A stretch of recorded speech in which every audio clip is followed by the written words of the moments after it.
Geçen нерсе өткөндө жумада мамлекеттик думада Россиянын Государственный думасында ЛДПР фракциясынын бир депутатынан сунуш келди. Чет элдик жарандарды таксист айдап жүргөндөрдүн айдоочу күбөлүктөрүн сөзсүз түрдө Россияга өзгөртүүгө сунуш берди. Ассаламу алейкум мекендештер, арбаңыздар. Бүгүн чыгарылыш болсо жана такси жааматында иштеген мекендештер боюнча болмокчу. Барыгарга белгилүү болгондой 1-сентябрдан баштап такси жаатындагы 58 федералдык мыйзам өзгөрүлдү. Анын өзгөртүүсү 3-берененин 2 жана 12 статьялары өзгөрдү. Ал эмне дейт?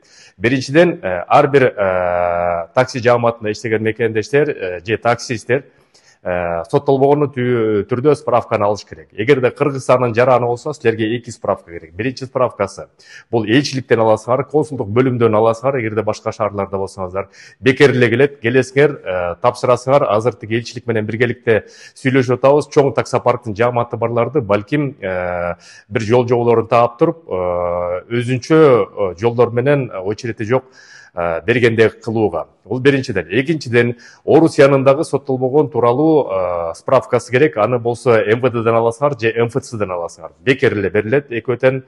Андан тышкары путевой лист өзгөрүлдү. Аны болсо таксопарк жааматтын жетекчилери билет, аны дагы билесиңер. Анан дагы бир толуктай кетчү нерсе, өткөндө жумада мамлекеттик думада Россиянын Государственный думасында ЛДПР фракциясынын бир депутатынан сунуш келди. Чет элдик жарандарды таксист айдап жүргөндөрдүн айдоочу күбөлүктөрүн сөзсүз түрдө Россияга өзгөртүүгө сунуш берди. Эми бул жерде айтып койчу нерсе, бул жөн эле сунуш. Мамлекеттик думада, Государственный думада 450 депутат бар. 450 депутат ар бири өзүнүн оюн, өзүнүн сунушун айтканга мүмкүнчүлүгү бар.